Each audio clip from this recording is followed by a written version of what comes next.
This is the story of a man named Stanley. Stanley worked for a company in a big building where he was employee number 427. Employee number 427's job was simple. He sat at his desk in room 427 and he pushed buttons on a keyboard. Orders came to him through a monitor on his desk, telling him what buttons to push, how long to push them, and in what order. This is what employee 427 did every day of every month of every year. And although others might have considered it soul-rending, Stanley relished every moment that the orders came in, as though he had been made exactly for this job. And Stanley was happy. And then one day, something very peculiar happened. Something that would forever change Stanley. Something he would never quite forget. He had been at his desk for nearly an hour when he realized that not one single order had arrived on the monitor for him to follow. No one had showed up to give him instructions, call a meeting, or even say hi. Never in all his years at the company had this happened, this complete isolation. Something was very clearly wrong. Shocked, frozen solid, Stanley found himself unable to move for the longest time.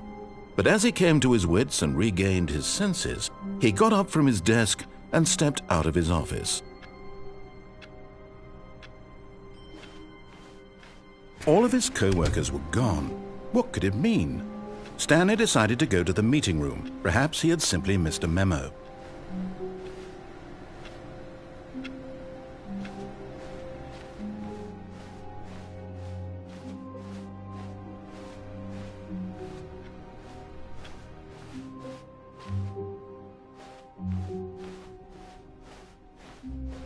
When Stanley came to a set of 2 open doors, he entered the door on his left. This was not the correct way to the meeting room, and Stanley knew it perfectly well. Perhaps he wanted to stop by the employee lounge first, just to admire it.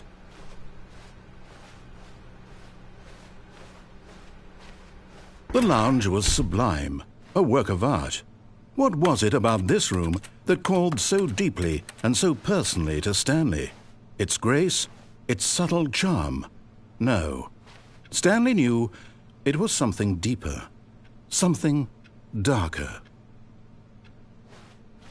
But eager to get back to business, Stanley took the first open door on his left.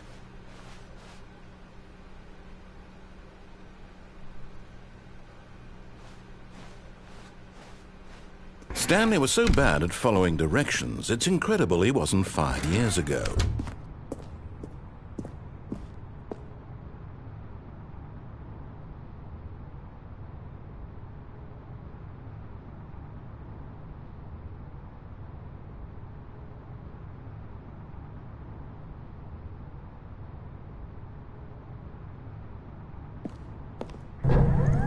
Look, Stanley, I think perhaps we've gotten off on the wrong foot here. I'm not your enemy, really, I'm not. I realize that investing your trust in someone else can be difficult, but the fact is that the story has been about nothing but you all this time. There's someone you've been neglecting, Stanley. Someone you've forgotten about. Please, stop trying to make every decision by yourself. Now, I'm not asking for me, I'm asking for her. This is it, Stanley. Your chance to redeem yourself, to put your work aside, to let her back into your life. She's been waiting.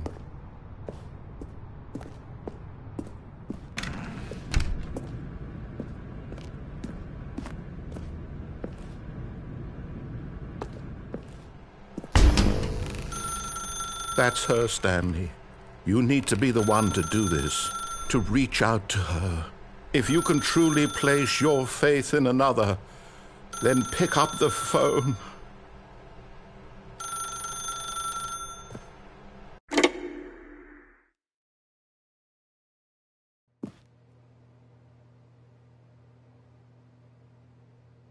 Oh, Stanley, is that you? Hold on, sweetie. Sorry to keep you waiting. I'm just pulling the bread out of the oven. All right. Okay, there we go. All right, now, I want you to come in and tell me all about your day. Gotcha! Oh, come on. Did you actually think you had a loving wife who'd want to commit their life to you? I'm trying to make a point here, Stanley. I'm trying to get you to see something. Come inside. Let me show you what's really going on here. This is a very sad story about the death of a man named Stanley.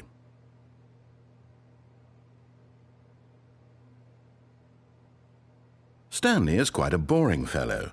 He has a job that demands nothing of him, and every button that he pushes is a reminder of the inconsequential nature of his existence. Look at him there, pushing buttons, doing exactly what he's told to do. Now he's pushing a button. Now he's eating lunch.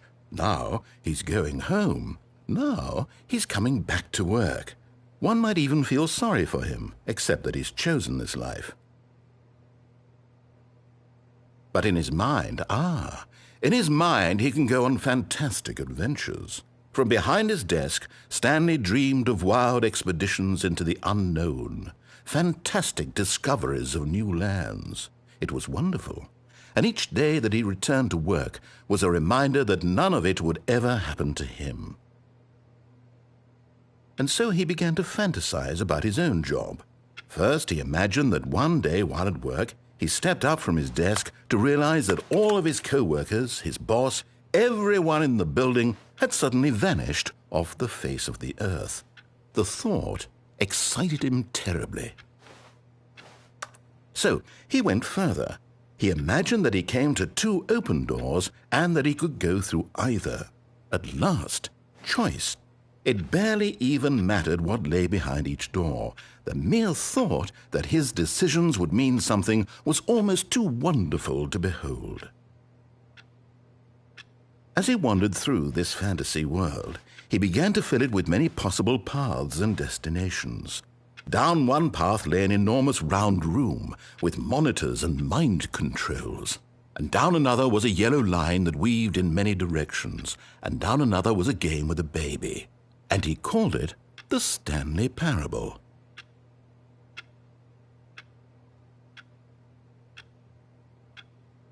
It was such a wonderful fantasy, and so in his head he relived it again, and then again, and again, over and over, wishing beyond hope that it would never end, that he might always feel this free. Surely there's an answer down some new path, mustn't there be? Perhaps if he played just one more time. But there is no answer. How could there possibly be?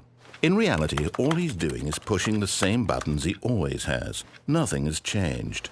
The longer he spends here, the more invested he gets, the more he forgets which life is the real one. And I'm trying to tell him this, that in this world he can never be anything but an observer, that as long as he remains here, he's slowly killing himself. But he won't listen to me. He won't stop. Here, watch this. Stanley, the next time the screen asks you to push a button, do not do it.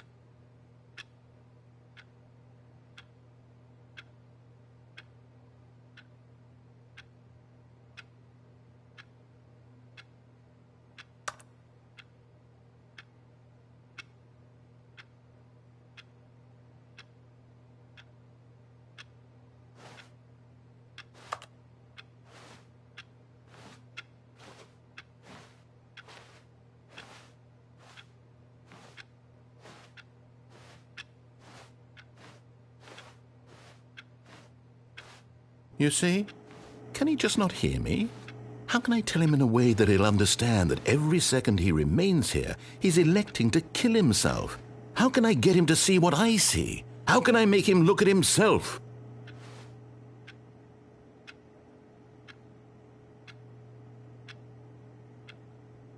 I suppose I can't, not in the way I want him to. But I don't make the rules. I simply play to my intended purpose, the same as Stanley. We're not so different, I suppose. I'll try once more to convey all this to him. I'm compelled to. I must. Perhaps, well, maybe this time he'll see. Maybe this time. And I tried again, and Stanley pushed a button. And I tried again, and Stanley pushed a button. And I tried.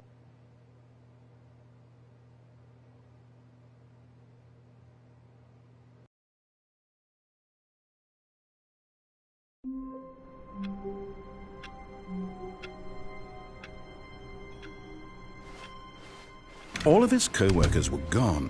What could it mean? Stanley decided to go to the meeting room. Perhaps he had simply missed a memo.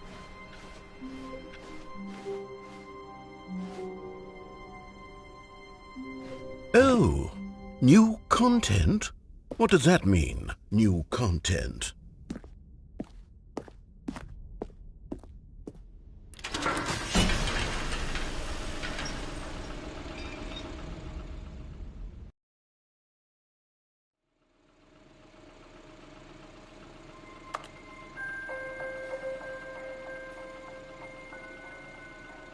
Hello, and thank you for playing the Stanley Parable Ultra Deluxe. As you may know, the Stanley Parable was a video game released in 2013 on home computers. After receiving critical and commercial success, it was expanded upon in 2022 with the Stanley Parable Ultra Deluxe, a reimagining of the game for consoles and home computers.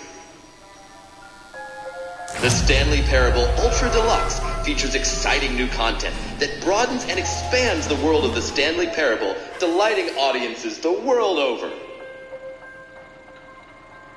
Please, step inside and see what thrilling new adventures await in the Stanley Parable Ultra Deluxe. Oh, well, this sounds delightful. I'm very excited to see the thrilling new Ultra Deluxe content.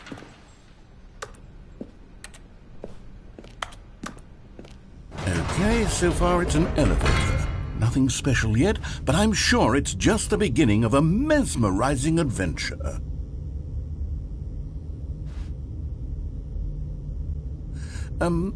Is it broken? What's going on here? Should we be moving somewhere or... Oh, here we go. All right, finally, at long last, it's on to the new content. I've never been more ready. Let's do it.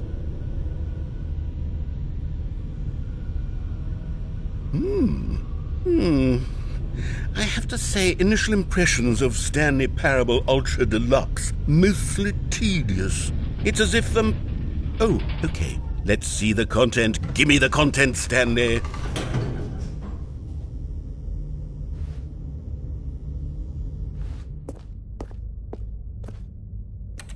All right, let's see. It's the jump circle.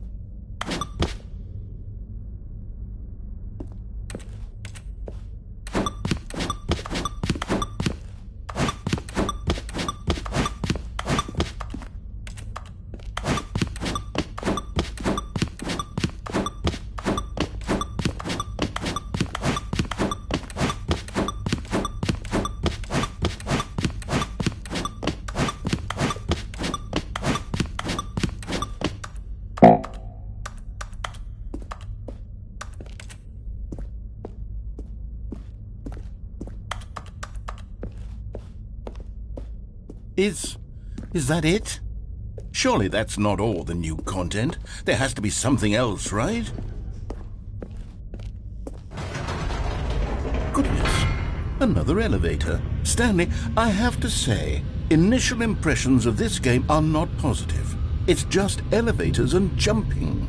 Is this what passes for exciting new content? If this is new content, then I could just read you the whole dictionary. There's 20 hours of new content right there. Hell, I could count to 30 trillion. You could put that on the box. The Stanley Parable Ultra Deluxe, now with over 1,000 hours of new content. And oh, wait, there's more. Very good. Yes, I knew there had to be something else. Let's see it. I'm ready for whatever it is. That's it?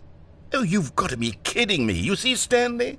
This is what happens when greedy video game developers with no respect for their fan base rush a cheap expansion to market for no reason other than to make an easy dollar. And don't get me started on the level of craftsmanship that's gone into it. In fact, I'm looking right now at the game's trophies, and it's hard to believe one of them actually says, "Test trophy, please ignore." What quality assurance department signed off on this? I'm infuriated and I'm offended, and I intend to find these people on Twitter and hold them personally accountable. It's my fault, Stanley. I built up too much anticipation around the new content, I'm afraid. It could never have lived up to such expectations. If you're still with me, why don't we just reset the game, and we'll try to get back to what the Stanley Parable is really about. No frills, no gimmicks, just you and me having a great time together like always. What do you say, friend?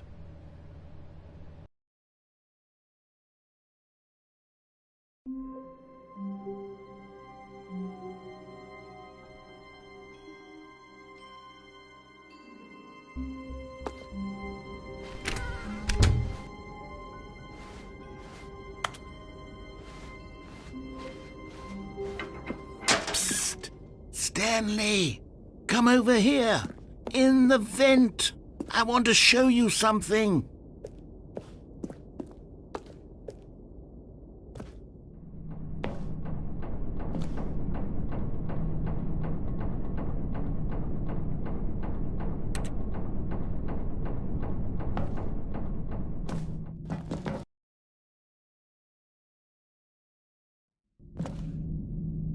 Okay, you remember how cheap and unsatisfying the new Ultra Deluxe content turned out to be? Well, it got me thinking about the past, and how much better the Stanley Parable used to be. So I made something special and tucked it away here where the game's developers won't find it. Just our little secret. Take a look. I call it the Memory Zone. It's where I've been storing all my favorite memories so I can relive the peak experiences of my life whenever I want. Experiences like the launch of the Stanley Parable on PC. You see, Stanley, doesn't the Memory Zone remind you of how wonderful Stanley Parable was before it was sullied with a cheap PlayStation port? Remember back in October of 2013 when the game originally launched? Back then, video games had integrity. Back then, it all meant something. Oh, the waste.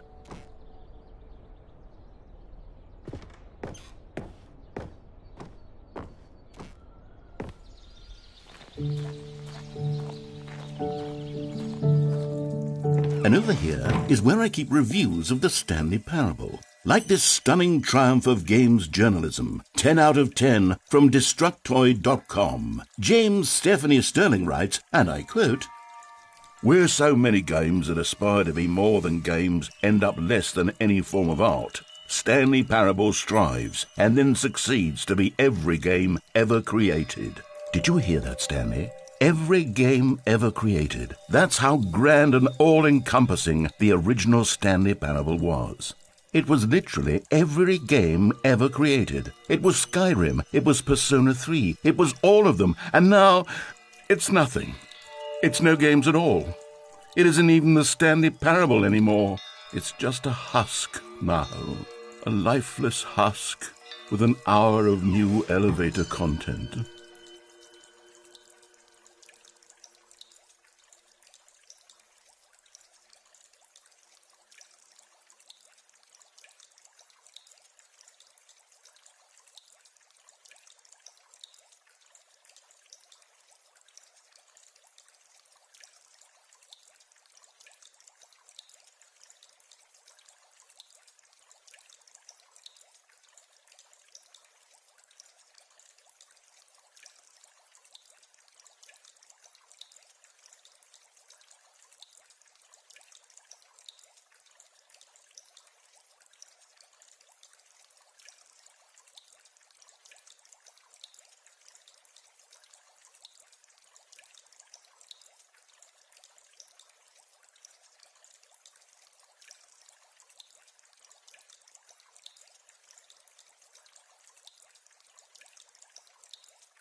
Here's another moving passage, this time from GameSpot.com. The Stanley Parable is both a richly stimulating commentary on the nature of choice in games and one that offers some of the most enjoyable, surprising, and rewarding choices I've ever been confronted with in a game. 9 out of 10. Don't you get it, Stanley? The game was perfect. It didn't need anything else. It didn't need new content. All they had to do was transport it in pristine condition along to the PlayStation. Boom, done. And they couldn't even do that. Couldn't resist the urge to go meddling with a beloved franchise.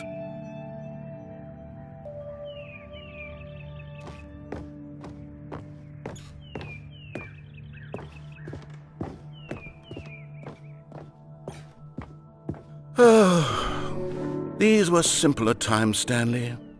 But I wouldn't give to go back, to have it all over again. Wait, hang on. I don't recall this part of the memory zone before. What's this? What's down here?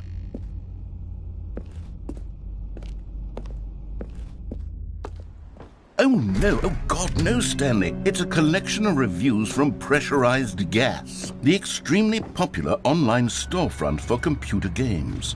I haven't looked at these in years. I can't even imagine what's been collecting down here. Surely these reviews were glowing as well, weren't they? Honestly, I could not be bothered to play this game to full completion. The narrator is obnoxious and unfunny, with his humor and dialogue proving to be more irritating than entertaining. Unfunny! I'm not trying to be funny. I'm trying to make a serious work of art. I suppose I could write up a handful of gags to insert into the Stanley Parable, but the game is already such a densely layered web of profound philosophical insights that I can't even imagine where I'd have the room to stick them.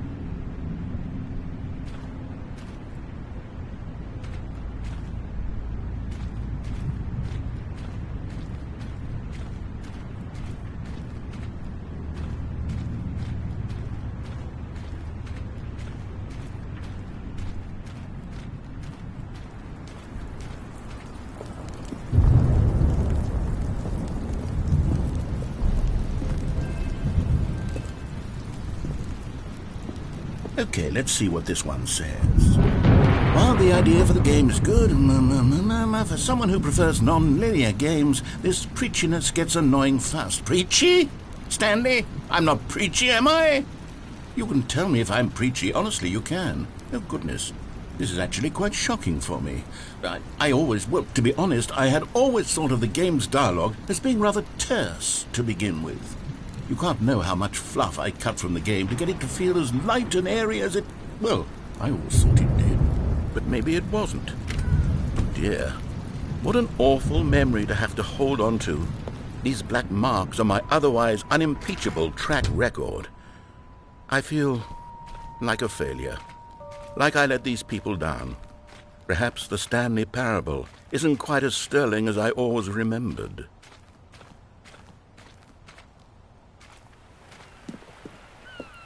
What's this one got to say? You constantly have to stop doing anything so the narrator can catch up with his long-winded explanations of what's happening. I wish there was a skip button. A skip button? Well, yes. Yes, I think we can do that. If I'm truly too preachy, then maybe letting you skip ahead for just a moment, surely it couldn't hurt. Not if it means we can strike these negative reviews from the record. Only positive reviews of the Stanley Parable. That's my motto today, and it's always been my motto. I'd do anything for the customer, Stanley. Yes, a skip button we shall have.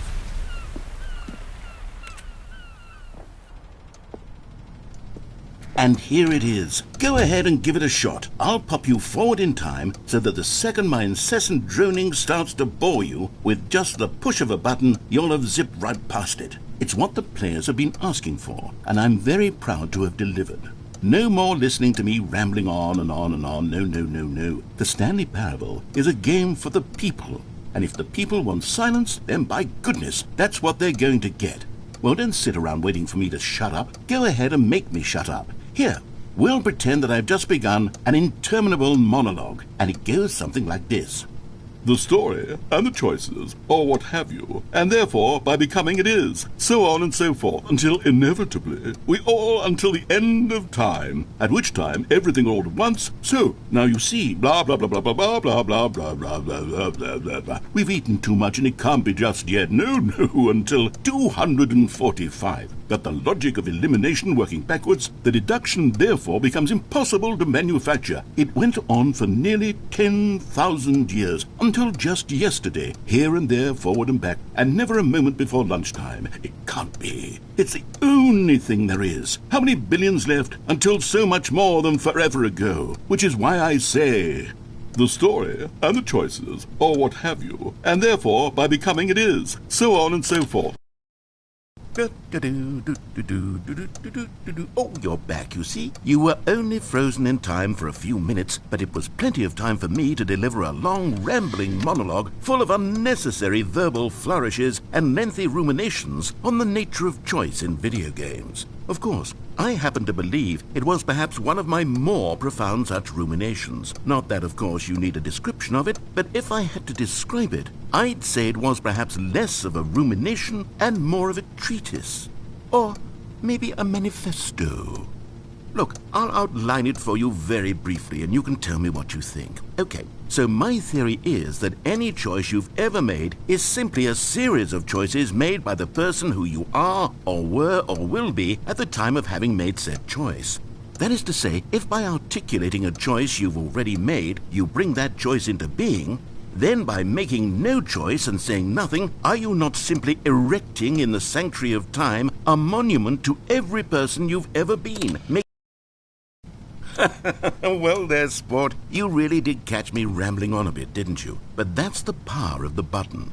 The minute I start to go off on a thoughtless display of self-absorption, it's right at your fingertips to go poof, and it's all over. I can't wait to see what Cookie 9 will say about this, and whether they'll edit the rating of their pressurized gas review, or at least change some of the wording, perhaps. To be honest, I don't even know if one can change their review in the first place. I guess I should become better educated on how exactly pressurized gas works. Perhaps that would have been a smart thing. Okay, welcome back, Stanley. Now, I should say that the amount of time the button has been skipping through is becoming longer and longer. That last one was, well, I want to say maybe 30, 45 minutes? It's not unendurable by any means, but it's, well, there's really only so much I can ramble on to myself about. I know, it's shocking, isn't it? But at any rate, I do suggest that we not press the button again. I think the skip button has been aptly demonstrated, and we can say goodbye to it and just... Wait, how do we get out of here? Where did the door go? Wasn't there a door that led into this room? I do feel quite certain that there was one here before. How else would we have gotten into the room in the first place? I don't... Stanley, please don't push the button again. It's been 12 hours. You've just been frozen there. I don't know why the skips are getting longer, but they're really, truly getting longer, and my God, there's no way out of the room. Stanley, the door is gone. It's completely gone.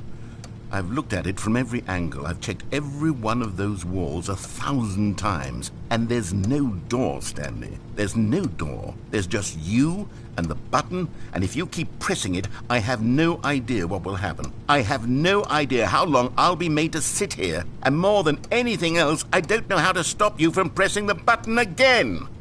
I can't control anything in this room, Stanley. I can't touch it, and I have to believe, I have to know that sooner or later, no matter how much I plead with you, you're going to press the button again. Why would you? I've been thinking, and I don't know what I can do to convince you otherwise. Oh, my God. And it's all because of those reviews that I couldn't get out of my head. I just couldn't ignore the negative feedback. Why was it so important for me to fix the problem? Why did Cookie 9's opinion matter so much to me? I've never even met Cookie 9. I have no idea who they are. What would it ever really matter? But here I am. I'm fixating on... Oh, Stanley, you're back. You're back. Oh, my goodness. I have someone to talk to again. Stanley, I think it's been a week. Or 2 weeks. I've been sitting here all that time. Just sitting here. Not a single person to speak with. And you'd think that that's just how it's always been, right? Me talking and you saying nothing. Would you think that it's exactly the same as always? Doesn't that feel like what we've already been doing? Me just talking? But it isn't, Stanley. It isn't the same at all. It isn't even close. Because I know you can't hear me once you push that button. That's what I'm realizing now, Stanley. I'm realizing that I needed to know that someone was listening. I needed there to be a vessel through which my words were moving. It was the vessel I needed, Stanley. Not the outcomes, not the story. None of that matters anymore. I'll give it all up. I'll give up every branching path. I'll burn my story to the ground. One single thing I need, and God... Oh, hello. It's you. You're here again. Welcome. I have had time to think about you and about us and about everything we've been through. I've had so much time. I stopped keeping track after a year. Have you ever sat down in one place and not moved for...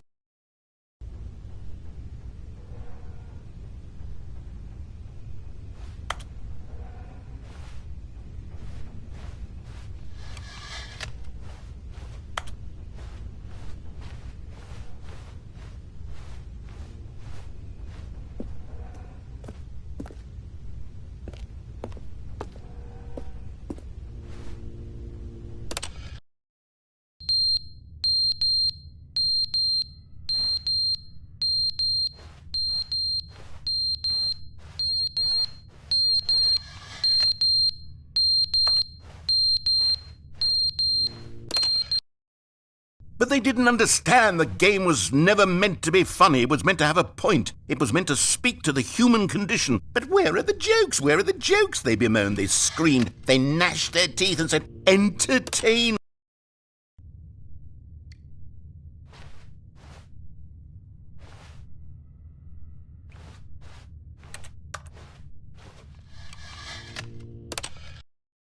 The end is never the end, is never the end, is never the end, is never the end, is never the end, is never the end, is never the end, is never the end, is never the end, is never the end, is never the end, is never the end, is never the end, is never...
Well, right. You know, because I wanted to put him down to a better basically.